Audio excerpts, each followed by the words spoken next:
Hello everyone and welcome to our Week 6 battle against the Philadelphia Phiones, coached by CJ Beasley. Now, as you guys might recall from the team builder, if you watch it, and I recommend you do, because he's made a couple of changes to his team, and we've got some interesting stuff happening this week. His team has changed Mega Scizor. We just battled it in Week 4, so we should know this team pretty well, and he changed Mega Scizor for regular Scizor and got Mega Beedrill instead, so pick up some speed. I'm expecting to bring both Mega Beedrill and Tapu Koko. He didn't bring the Koko last time. That surprised me then. It would surprise me again if he didn't bring it this time. So I'm going to try to get connected with him, and I will see you guys back here in a sec when I do. Alright everyone, welcome back. Here we are connected, and we are about to get this battle started. Now, I am a fool and forgot to open up all my damage calcs, so we'll have to be doing that during the battle. But here's the big reveal of his team, and he brings a lot of what I was expecting to bring. So he does bring the Scizor. He brings that Tapu Koko, he brings the Mega Beedrill, he brings Cresselia, Sandslash, and Mismagius. So thank goodness we brought that Skarmory, because Skarmory's going to put in a ton of work here. So he doesn't have the Nidoqueen as I had predicted him to bring. So let's go put in the Sandslash. There we go. So Sandslash is on the screen now. So we've got... So Skarmory can handle Sandslash, it can handle Mega Beedrill, and it can handle Scizor. Now, of course, those things get knockoff, so of course it's not going to love a knockoff, but it doesn't really mind it either. The thing that really doesn't want to take a knockoff right now is my Marowak. And of course, Infernape is Scarfed, so we need to make sure that it maintains that choice Scarf. And I don't want to reveal it too early, so I don't want to lead with it. Now, last time I told myself I was going to lead with Latias, when he had that Kyurem. And I still don't hate the Latias lead, but the different set that I'm running this week makes me want to lead something else and keep that Latias in the back for a little bit later. Skarmory's a safe lead. He's got nothing except for Koko that really threatens it, and by my expectation is that he's going to lead Koko, expecting me to lead with the Skarm, and that makes me want to lead Marowak. And nothing on his team OHKOs Marowak except for like Bloom Doom from Mismagius, which is possible. I am not gonna get my team in time. Whoops. Forgot to select a team, guys. So, be right back. That was my fault. Alright, guys, so messed that up. My fault. I don't know how much of that is gonna be kept in, but I just accidentally took way too long to prep and only ended up selecting 2 of my Pokemon because I ran out of time to select them. So, whoops. So now we have all 6. We have to bring the same leads. My expectation was he was going to lead Tapu Koko, so I wanted to lead with my Marowak, and I accidentally clicked on Infernape when I panicked and realized I had 3 seconds left to select all my Pokemon, and so I have to lead Infernape now. My own fault. I take full responsibility for it. It's not a terrible lead. My Infernape is Adamant and Max Attack, so it is okay. I just gotta manage my time a little bit better, so let me keep an eye on this battle. My computer's moving really slow for some reason, which is obviously not ideal.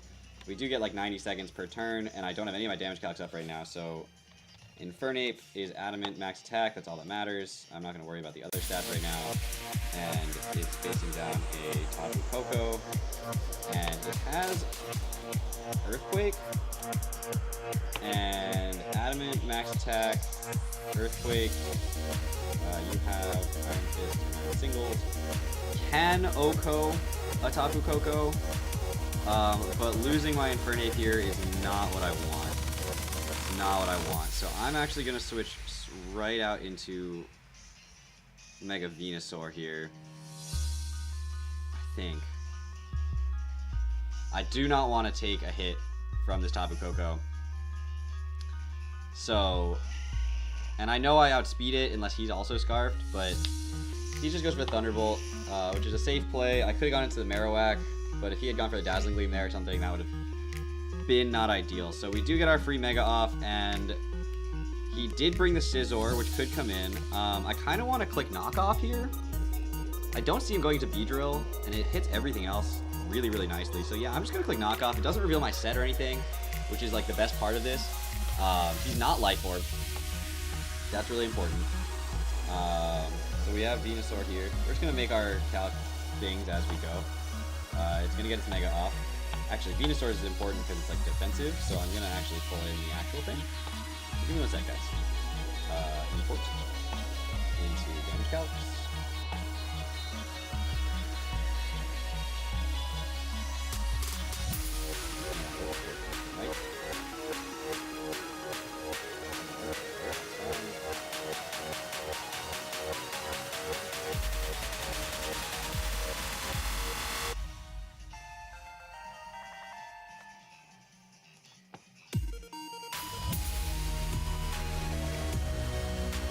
There's the Venusaur set that we're running. He's facing... I don't know what he's going to bring in here. If he does go into the Mega Beedrill, what are we looking at? That's regular Beedrill. Mega Beedrill does 40%. Alright, so we are going to knock off the item from the Sand Slash, so I'm totally okay with that. That's a bold play for him to go straight to a Sand Slash when staring down a Venusaur. What is Sand Slash going to do to me? I mean, I don't even know what Sand Slash is going to do to a Mega Venusaur. Earthquake does 40%. Knocked off the leftovers. Okay, so it's bulky. Nope, that's not what I typed that. Guys, too much information. Information overload. We're having this battle right before Thanksgiving, so it's crazy right now. So Earthquake's doing 40%. I should outspeed this thing. Well, it's doing 40% for Life Orb. He's not Life Orb. He's got no item. I know that. So it's doing 30%. So he's going to hard switch out again and go into Rip Murkrow, which is the Mismagius. And we get a Toxic off on this thing, and it's coming from Poison type, so it can't miss. So we get a nice Toxic off on the Mismagius. That's fine. He gets a little bit of information about my set. What is Mismagius going to do? Psychic? What does Psychic do?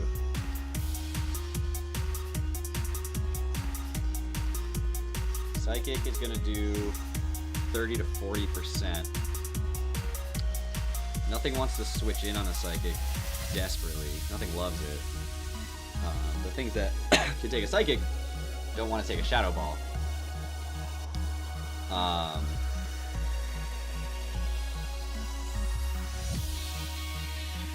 So I could just go for the Synthesis here and kind of scout out what he's going to do, which I think is the best play. I could also just go for a knockoff, but I think a Synthesis here is a good play. What Z move is this? Psychicium Z. That could Oko from here. Psychium Z. That could Oko from this range. You can take out my Venusaur.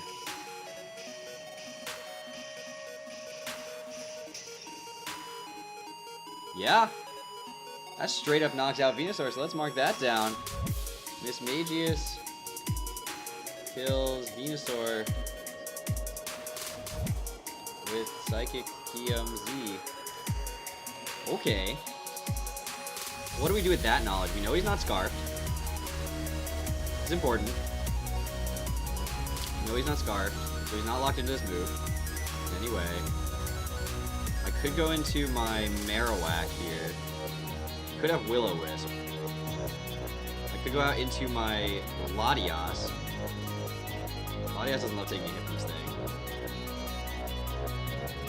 Infernape outspeeds it, but doesn't really hit it. Well, Fire Punch with Infernape is going to do a chunk, and I do have the Star. Mismagius. That's Fire Punch. Fire Punch should kill from there. It does 80 to 94%, and that did 6 and 12, so he's at 82. He's at 82%, so it'll die after the poison for sure. But there's a chance it doesn't kill, and I don't love that. Don't love that. So we could go into the Latias. I think we're just going to go out into Jellicent here. And Jellicent has Hex, and this thing is Toxic. So we're just going to go for Jellicent. Jellicent's got a pretty weird set as well this week.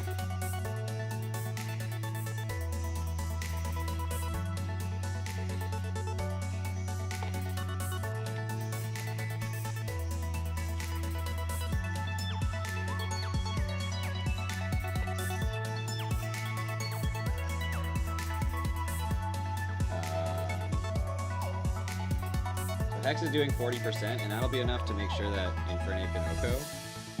I can also Scald here, predicting him to switch out. But I think I'm just gonna go for Hex. Doesn't reveal much about my set.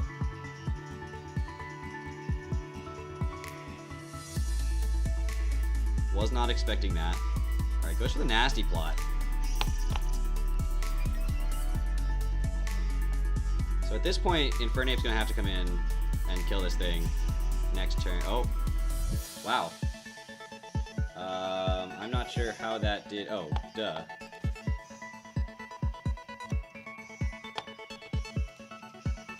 Yeah, okay.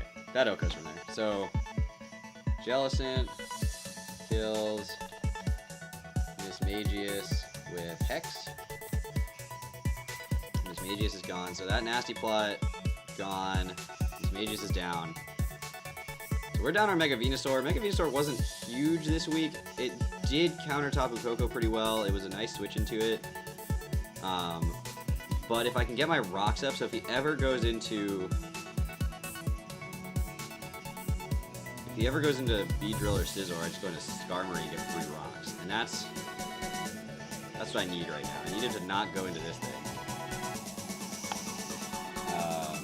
Now we know he's not Life Orb. And we have calced it such that if he is Modest and not Specs, which I don't know if he's not Specs, I can maybe figure it out. How much did that Thunderbolt do? That Thunderbolt did...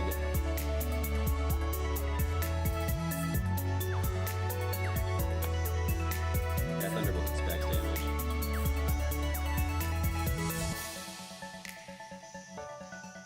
He's Specs. So what do we do with that information? We go into Marowak. We have to. I can't lose Donut here. And if he kills Marowak, that's okay. If he kills Marowak, it's okay. It's not great, but it's okay. So don't go for Dazzling Gleam. Just for Thunderbolt. Alright. So I'm pretty sure he's Specs.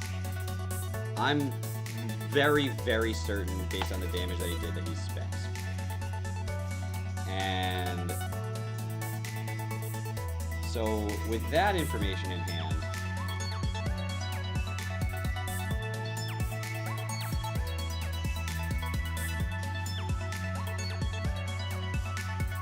against Tapu Koko, even if he's not Specs and he can switch up his move, then Dazzling Gleam does 50%. If he is Specs, then he can't and he has to switch out. So I'm gonna go for a substitute here. I'm pretty sure he's Specs. Cresselia comes in. Thought about predicting that and just going straight for the knockoff, but I'd rather have the sub up for now. Knockoff does 40%. So he goes for the Psychic. What item are you? Leftovers? Sub fades, that's fine. Go for the knockoff. Oh, it does 60%. Lumberry. What? Rest? So that's with no item, it does 40%. I think that'll kill from there. Oh, it has a chance to kill from there. How much was Psychic? Psychic does like 40% back? If he's not offensive. Fire Punch is going to do less than knockoff, so I might as well go for it. Now he has the Psychic. I could go back. I don't want him to recover here. Moonlight. I'm going to click knockoff again. I don't think Psychic kills. And it's a free knockoff. Now the other option would be going out into Skarmory and using this as my chance to hit my rocks to make sure that Infernape kills Tapu Koko with their Earthquake, which is, at the end of the day, the most important thing. Is if Infernape doesn't kill it with Earthquake, then I really don't have an answer to it. So I definitely need to get my rocks up before Infernape comes in. So he does go for the Moonlight. So okay, I could have subbed again there. but that's fine. So what that tells me is that he's just gonna try to stall out the Marowak. That's a lot of damage. So he's probably gonna Moonlight again. I'm gonna use this as my opportunity to go out into my Skarmory. I don't think you can touch it with this thing. And yeah, he can just Moonlight again. That's fine. I could go for a Toxic, but I think the most important thing right here is to get up my rocks. He could have Defog on Scizor or Beedrill, and he can have Rapid Spin on Sandslash. Oh, he's probably going to go straight to Sandslash, isn't he? I'm going to click Toxic. I don't really see him subbing. I do not see him subbing. And I don't see him going into Beedrill here. So, Tapu Koko comes out. We can go for the Toxic here. We have Sturdy. And with that Toxic damage, what that's going to do is allow Infernape to kill this anyway. Now, I would love for Beedrill to get the Stealth Rocks as well. So I'm really tempted to just go for a Stealth Rock here. But I don't think it's worth losing Skarm, because Skarm walls Beedrill and Scizor and Sandslash pretty well. Now, he could go for the Dazzling Gleam. I did go out into my Marowak last time, but Marowak isn't that important anymore in this matchup. It just draws in the Cresselia every time. And Cresselia just Moonlight stalls it. Sort of wish I'd put Toxic on it. Obviously don't go into Infernape. I could go into Latias, but now's not the time.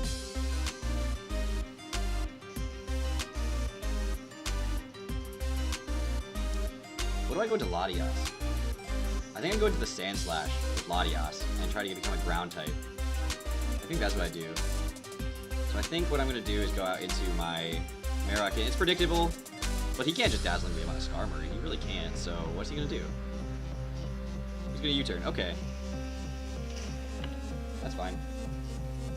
Could have stayed in. Got my rocks up. That would have been huge if I got my rocks up and gotten the Rocky Helmet damage on this thing, but that's not a risk I was willing to take at that moment. And what I've showed is that I am going to go into Marowak every time, and so he can't. He's probably going to play on that next time. So we can use that later in this match. The question is, what do you go into here? I obviously clicked Toxic with Skarmory on the Cresselia instead of Stealth Rock, so he doesn't know where my rocks are. Could be on Marowak or Infernape or Skarm, so we can use that to our advantage.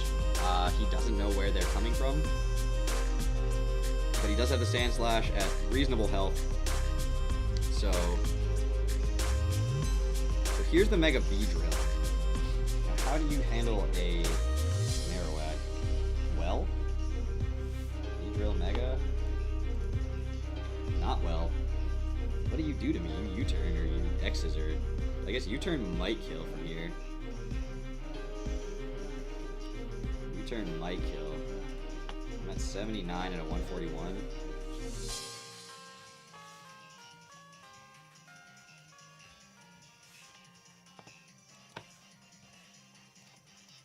U-turn has a 62.5% chance to kill.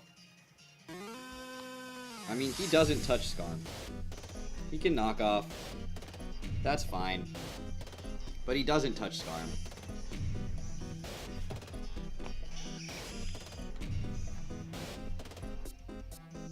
And he can U-turn and go back into Koko here. And that would be worst case scenario, I think. So, that's fine. You don't touch Skarm. And honestly, I think what I'm just going to do is set up my rocks here. Just the knockoff, that's fine.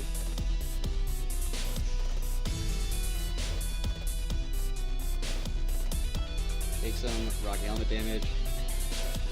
Stealth Rock.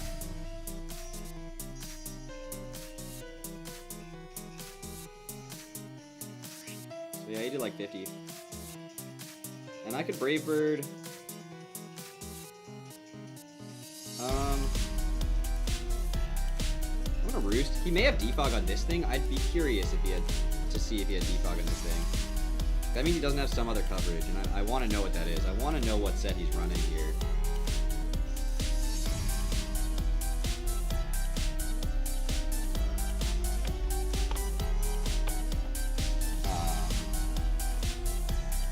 Because getting more information on this thing is really valuable. Alright, U-turn.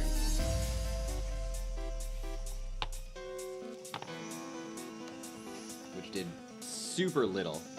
So he's got sub, knockoff, U-turn, and he's in range now where I believe an Earthquake from Infernape should kill it.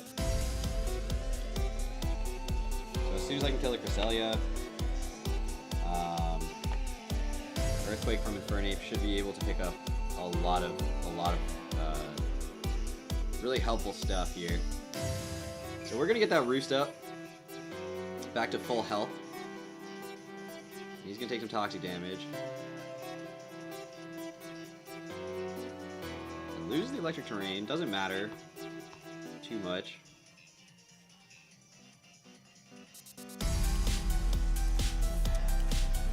Now Skarmory still walls Beedrill, now even better without the Rocky Helmet, honestly. It walls it better. Doesn't damage it. Well, I mean, if Brave Bird Oko's it if it doesn't sub, but I still like having Skarm, and I still don't see Marowak putting in a ton of work in the late game here.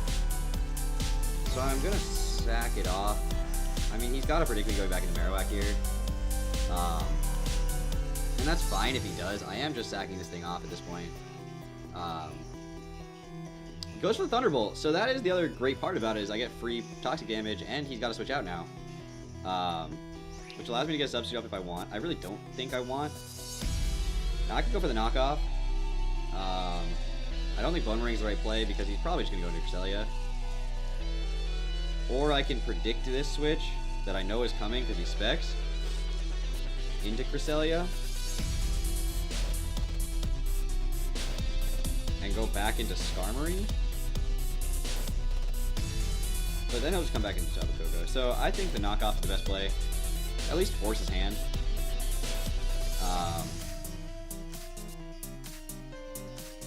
Goes out into Sandslash. So Sandslash, if he has no speed investment, does not outspeed the Marowak that I'm running. So I could Boomerang here. I can sub to Scout. He could Rapid Spin. I think Boomerang is the only one that kills, so I have to go for it in case he Rapid Spins and I outspeed. If he's running like any speed investment, he'll outspeed me, but I speed crept him to where if he's just a neutral nature and running no investment, then I do outspeed, and I do outspeed, so that could take away his Rapid Spinner. So Sandslash is going to go down here. And so Marowak kills Sandslash with Boomerang. So I was running enough speed to outspeed Sandslash with my Marowak, so putting in a lot of work despite being death fodder. Picking up a kill on a potential Rapid Spinner means that my rocks are here to stay, and he's got nothing that can set rocks at this point. Scizor could have Defog. I mean, I can't say they are here to stay. He hasn't revealed anything about the Scizor set. He's been keeping it very under wraps. Now, the other thing that's interesting is that the Scizor isn't running speed investment, then I outspeed this as well. And I Oko this with a Fire Punch. And if he is running speed investment, which I expect him to be, then he'll outspeed me. Or if he just runs Bullet Punch, then he'll outspeed me. Now, what item are you running? Does this kill? This doesn't kill. And down goes the Scizor. So Marowak kills Scizor with Fire Punch. So Marowak picking up a couple kills here. And now our pickings are getting slim for how we want to use our Reflect type, if we're going to use our Reflect type. Now obviously I'm at really low health. He's just going to U-turn. That's his best play, is just to click U-turn here. What do I do about that? Nothing? I mean, Marowak keeps him from Thunderbolting, which is really useful. Although Hothead outspeeds this thing, and as soon as I can kill the Cresselia, well actually at this point Fire Punch should kill this thing. There's no way Fire Punch doesn't do 50% to a Tapu Koko. Yeah, Fire Punch does 50% to Tapu Koko. So, Infernape outspeeds this thing. He doesn't know I'm Scarfed. I switched out at the beginning. Fire Punch kills Beedrill, Fire Punch kills Tapu Koko, and it doesn't kill Cresselia. But if I can get the other two dead,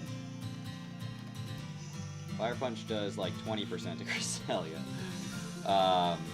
So I need to deal with Cresselia a different way. What that way is right now is probably Skarmory going for Toxic and waiting for a little bit, and then Donut being able to... Okay, yeah, so Marowak's not that valuable to the rest of this game. So we're going to click Fire Punch, expecting him to go into the Beedrill on a U-turn. Goes to Dazzling Gleam, that's fine.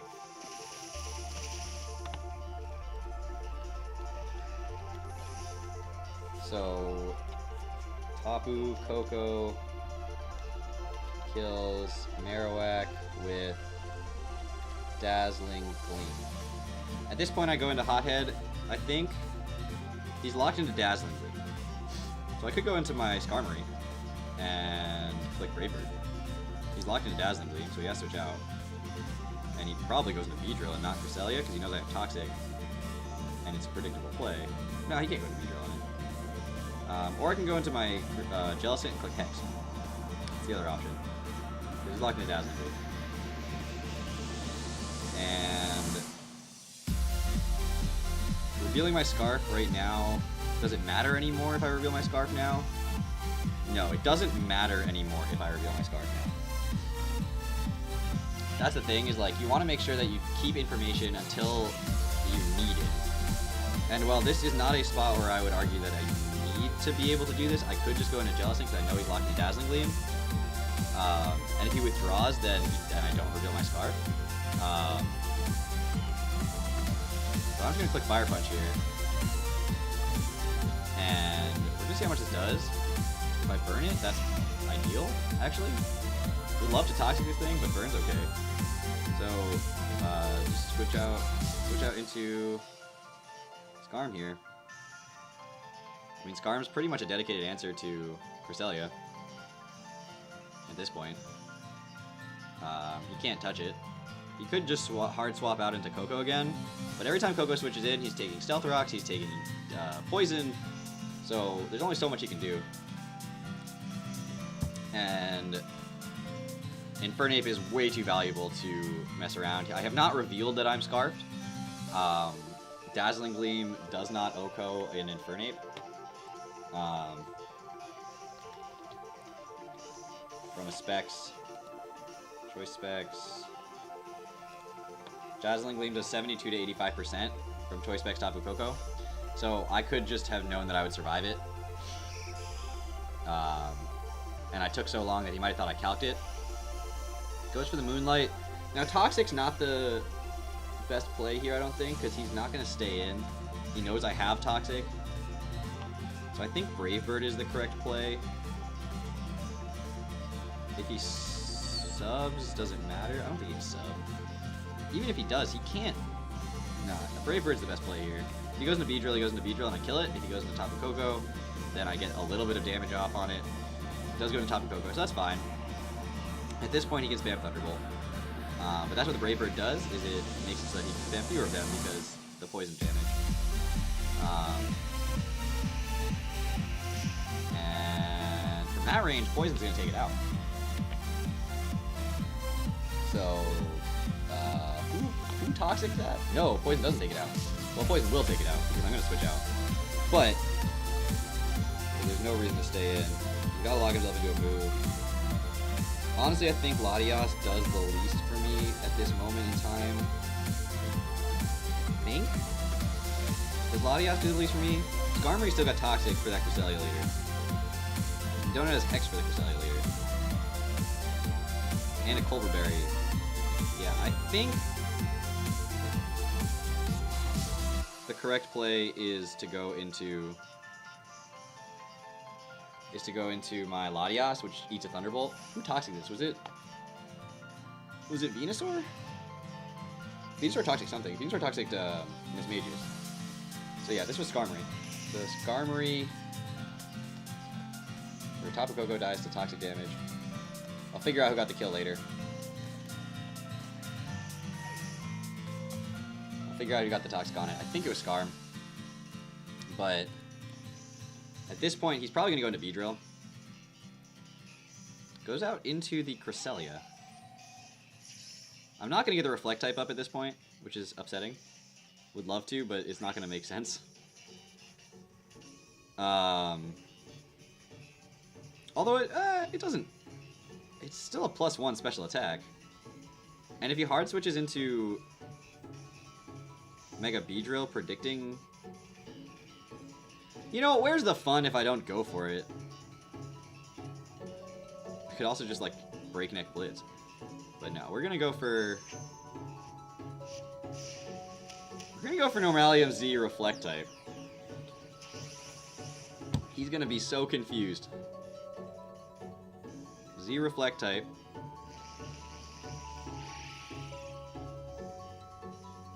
So now I'm a pure Psychic type. At +1. He's gonna be so confused. Right? I got +1? Yeah. Shadow Ball.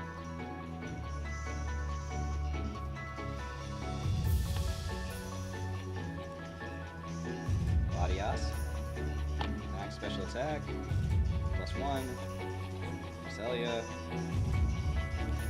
Shadow Ball. That's doing 40%. The standard Cresselia. That's fine. Can get a Spadef drop. There we go. He has Moonblast, but I'm not weak to Moonblast anymore. Got rid of that. It's a special attack drop, so we're back to square one. I'm not weak to Moonblast.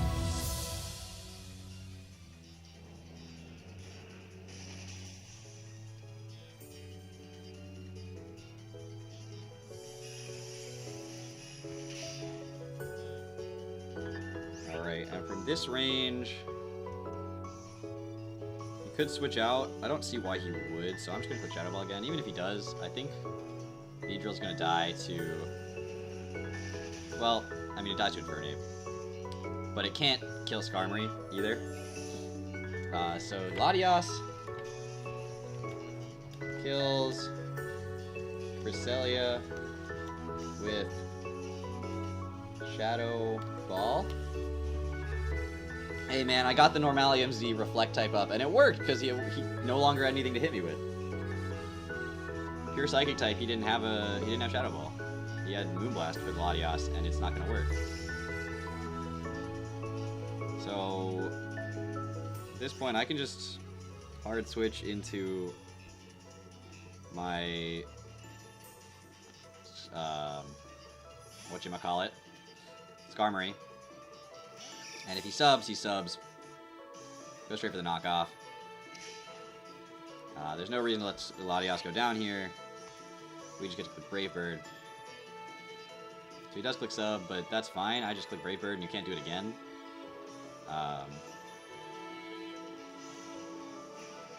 And he's not going to be able to take me out. And that Brave Bird would Oko, so there's no way he's surviving. You know, there's no way he doesn't break a sub. And so we get another. I think the last time we played him, we also 4-0 win. So, guys, that's really exciting. This battle went way better than I was expecting. His team is pretty scary. It's got some threats on it, and it really came down to predicting on that Tapu Koko what it was going to go for and getting that Marowak in for free and outspeeding the Sand Slash, stuff like that. Little tech things that you do in prep make a big difference in the game, as you can see with Brave Bird. So, great game, CJ and the Philadelphia Phiones. Good luck on your playoff quest as the season draws to a close. Obviously, we're just starting out the second half, so there's still 4 weeks left of the regular season, so you still got some time left to play those games out. But everyone else, we are 6-0, and I believe that guarantees us a spot in the playoffs. We're still looking for the division, but we have a spot in the playoffs, so that... I'm not 100% sure on that. I have to check, but I really hope so, because that would just take a lot of pressure off the rest of the season if we can just be in the playoffs and have some fun. And obviously I've been having fun, but stress a little bit less about the team prep and stuff. So anyway, thank you guys so much for watching. I appreciate you guys being here so much. Just a reminder that last week there was a break because of the release of Ultra Sun, Ultra Moon, but we are going to be back to the weekly battles every week. So the league is back, and next week we are looking on towards week 7. And I'm excited. I'm really, really excited to see where this league goes. So thank you everyone again for watching, and I will see you guys next time. Bye.